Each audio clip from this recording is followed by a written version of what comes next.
Bienvenue chers téléspectateurs à l'émission La science chrétienne et son simple message. Une émission du comité de publication de la science chrétienne pour la RDC de l'Église du Christ scientiste. Notre thème d'aujourd'hui est Mary Bekeredi et sa découverte de la science chrétienne.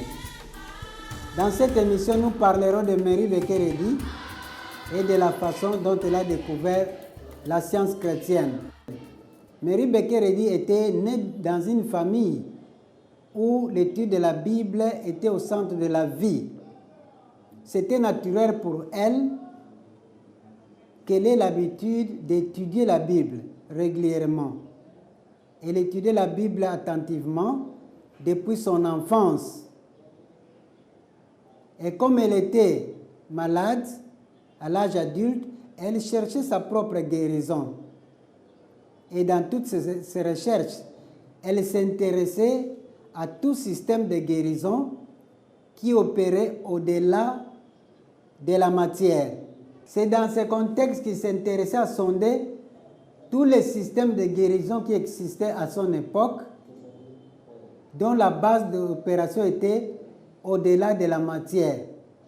Et c'est dans ce sens qu'il a sondé les systèmes comme l'homéopathie, l'allopathie, l'hydrothérapie, l'électricité et tous les autres systèmes. Par la suite, elle a écrit que toutes ses recherches étaient sans succès. Il n'a pas trouvé satisfaction.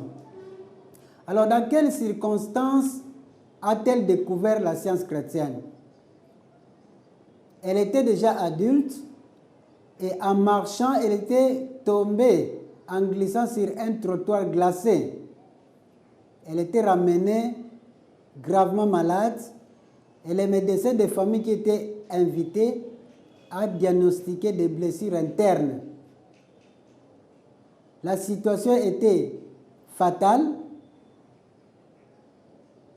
et tout le monde s'attendait au salon au pire. Pendant que tout le monde s'attendait au pire, Mary Bekeredi a repris connaissance. Elle fit venir sa Bible et lut l'une des guérisons opérées par Jésus. C'était la guérison d'un paralytique. Pendant qu'elle lisait, elle sentit un flux de lumière illuminer sa conscience, sa pensée. Elle s'est relevée brusquement, s'est sentie libérée et elle était guérie instantanément. Elle était guérie instantanément à la surprise de tout le monde qui était au salon. Que s'était-il passé alors après la guérison? Pendant que tout le monde s'attendait au pire, Mary Bekeredi voulait savoir qu'est-ce qu'il avait guéri. Elle pensait qu'il y avait un pouvoir derrière ce qu'elle avait lu. Et il fallait découvrir ce pouvoir que Jésus-Christ utilisait en guérissant par des moyens spirituels. Dans ce but, il s'était retiré pendant 3 ans pour étudier la Bible en profondeur. Elle étudiait la Bible et elle prenait note de toutes les idées qui lui venaient. Comme résultat de cette étude, elle écrivit dans son livre majeur « Science et santé avec la clé des Écritures » ce qui suit. En l'an 1866, j'ai découvert la science du Christ, ou loi divine de la vie, de la vérité et de l'amour. Et j'ai nommé ma découverte Christian Science. Dans le même paragraphe, elle ajoute « Dieu, par sa grâce, m'avait préparé pendant de nombreuses années à recevoir cette révélation finale du principe divin absolu de la guérison mentale scientifique. » Donc, Mary Bekeredi venait de découvrir la science chrétienne qu'elle a nommée Christian Science, en français science chrétienne. Ensuite, elle a commencé à noter les idées qui lui venaient quand il priait avec la Bible.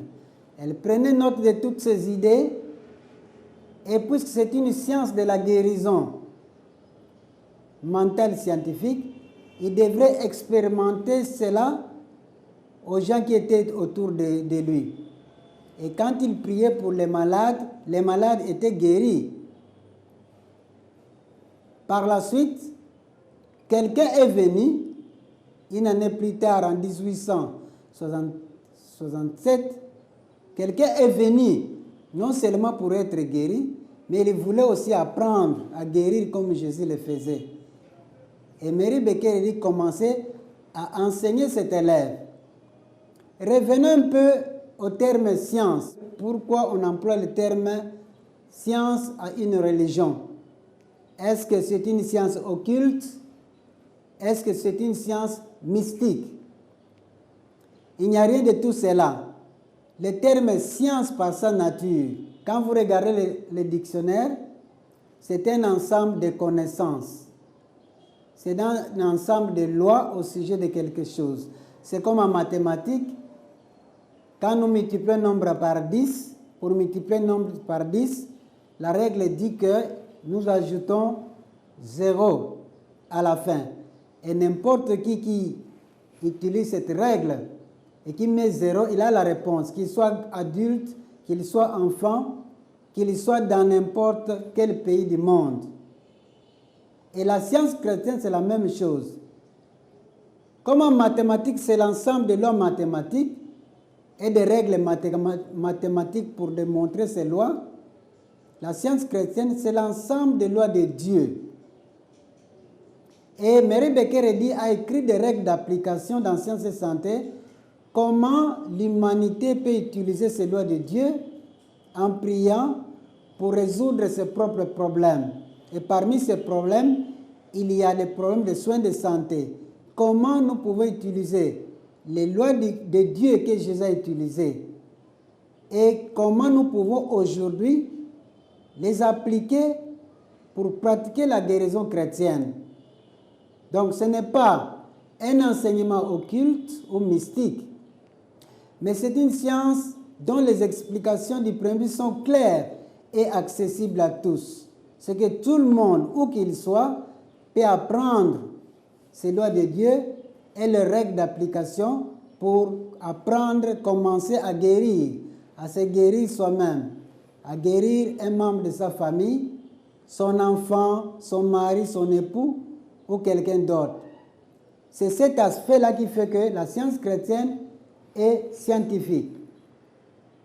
Parce qu'elle est basée sur des lois de Dieu qui sont universelles, que tout le monde peut apprendre et mettre en pratique. Donc il n'y a rien de caché, rien de mystérieux, rien d'occulte. Revenons un peu à ce qu'il venait de dire sur sa découverte. Mary Becker disait qu'il a découvert les lois de Dieu et ensuite sa révélation était finale et que les principes qu'il a découverts étaient absolus. Oui, les principes qu'elle a découverts étaient absolus parce qu'il est suprême, unique et ne partage pas son pouvoir avec un autre. La révélation était finale parce qu'elle est basée sur la compréhension de Dieu, la nature de Dieu et de la relation qui unit Dieu à toute sa création, l'homme et l'univers. Elle disait que sa révélation aussi était chrétienne, qu'elle appelait Christian Science ou science chrétienne. La science chrétienne est chrétienne parce qu'elle est basée sur les enseignements de Jésus-Christ, comme les 10 commandements, comme les sermons sur la montagne que nous lisons dans l'Évangile selon Matthieu au chapitre 5, 6 et 7. Dans le chapitre 5, nous avons les béatitudes ou les vertus ou caractéristiques d'un bon chrétien. Heureux ceux qui ont le cœur pur, car ils verront Dieu. Heureux les miséricordieux, car ils obtiendront miséricorde. Ces vertus-là, ce sont des caractéristiques qu'un bon chrétien doit vivre, doit individualiser dans sa vie. Donc, à part les sermons sur la montagne, il y a les 10 commandements que Moïse avait données. Jésus-Christ en venant, il a résumé les 10 commandements en deux. L'amour pour Dieu et l'amour du prochain. Si quelqu'un déplace quelque chose qui appartient à son prochain, est-ce qu'il aime ce prochain-là? Non, il ne l'aime pas. Et comme il ne l'aime pas, il n'aime pas non plus Dieu qu'il ne voit pas. Si quelqu'un cherche à nuire à son frère, est-ce qu'il aime ce frère-là? Non, il ne l'aime pas. Et par conséquent, il n'aime pas Dieu qu'il ne voit pas. Donc, tous les 10 commandements tournent autour de deux que Jésus avait résumés. L'amour pour Dieu et l'amour pour le prochain. C'est la fin de cette émission. Au revoir et à la prochaine.